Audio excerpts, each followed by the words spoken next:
오늘 역대기서의 말씀을 시작해 보려고 합니다. 이스라엘 백성들이 하나님 앞에 범죄함으로 인하여서 벌을 받게 되지요. 그래서 이스라엘 나라가 망하지요. 바벨론 포로로 잡혀가지요. 그런데 하나님께서 예비한 그러한 이스라엘의 바벨론 유수 포로 70년의 복역이 다 끝남으로 인하여서 이스라엘 백성들이 예루살렘으로 돌아오지요. 그런데 이 이스라엘 백성들이 이제 생각하는 거예요. 야, 우리가 하나님의 백성이 맞는가? 하나님의 선택된 민족이 맞는가? 그런 의심이 생겼어요. 정체성의 혼란이 왔어요. 이때에 이 이스라엘 백성들이 회복되어져서 고향 예루살렘으로 돌아오게 됐는데, 이 돌아온 인물 중에 에스라라고 하는 인물이 이들에게 정체성을 심어주기 위해서 기록한 내용이 바로 역대기서다. 이렇게 말할 수 있어요. 그래서 역대기서, 역대상서 1장부터 9장까지는 하나님으로부터 시작된 이스라엘의 족보를 쭉 기록되어 놨어요. 그리고 역대상서 10장 이후부터는 이스라엘의 왕들에 대한 이야기를 기록하고 있어요. 이 뿌리를 밝히면서 이들 민족의 정체성을 일깨우고, 이 이스라엘 민족이 하나님으로부터 시작됐다. 그래서 하나님께서 인도하시고 하나님께서 지키시고 지금도 우리와 함께하고 계시다는 것을 말하고 싶었던 내용이 바로 역대기서의 말씀입니다. 맞습니다. 하나님께서는 이스라엘과 함께 하셨습니다. 하나님께서는 이스라엘의 족보에 일일이 개입했습니다. 우연한 것은 없었습니다. 하나님의 의도 속에서 하나님의 사람들을 이 땅에 보내셨고, 하나님의 사람들을 세웠고, 하나님의 일들을 이루어 가도록 했습니다. 그런데 하나님께서 수많은 사람들을 이 땅에 보내서 하나님의 의도 속에서 그들을 인도해 가셨지만은, 그런데 하나님의 선하신 의도대로 순종하지 못하고 하나님의 의도에 반대된 삶을 사는 사람도 있었습니다. 그런 사람들은 하나님의 역사의 무대에서 옆으로 제쳐지는 사람이 됐습니다. 오늘 성경 역대상서 2장 13절, 14절, 15절에 나타나는 말씀에 보면은 이새의 아들들의 명단이 나옵니다.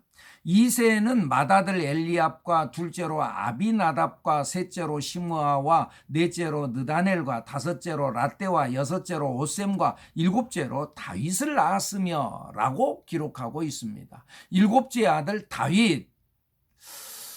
그런데 원래 우리가 알고 있기는 다윗은 이새의 여덟째 아들이었어요. 근데 오늘 본문에는 일곱째 아들로 나와요.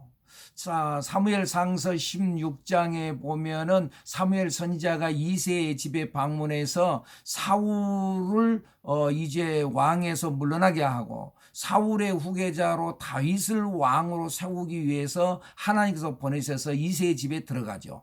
그런데 이새의 맏아들부터 그 아들들을 다 불러놓고 사무엘이 그들의 머리 위에 기름을 붓고 왕으로 세우려고 하는데 하나님께서 아니라고 하죠. 그 사람도 아니고 저 사람도 아니고 아니라고 그러고, 그리고 맨 말째 아들, 여덟 번째 아들, 일곱째까지 다 지나갔지만 하나님이 아니라 하고 여덟 번째 아들을 다시 찾죠. 여기 아들이 이것밖에 없습니까? 말째 아들이 있습니다. 근데 그는 들판에서 양을 치고 있습니다. 그 아들을 데리고 오시오. 그 아들이 바로 다윗이었고 여덟 번째 아들이었죠.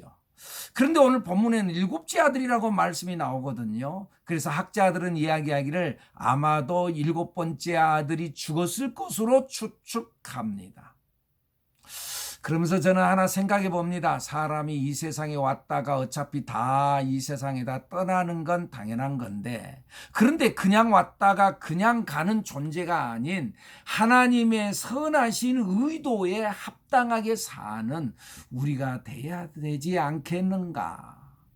역사의 무대에서 제쳐져 버린 존재가 아니라 역사의 무대에서 하나님의 의도대로, 하나님께서 나를 창조하시고 하나님께서 나를 이 땅에 보내신 의도와 목적대로 살아야 될 그런 내가 돼야 되지 않겠는가? 내가 혹시 죽더라도 하나님의 의도에 맞게 죽어야 되지 않겠는가? 그런 생각을 한번 해봤습니다. 물론 큰 인물이나 주인공만 역사의 무대에 쓰여지는 존재는 아닙니다. 엑스트라 필요합니다. 조연 필요합니다. 조연이 없다면 주연이 빛을 낼 수가 없습니다.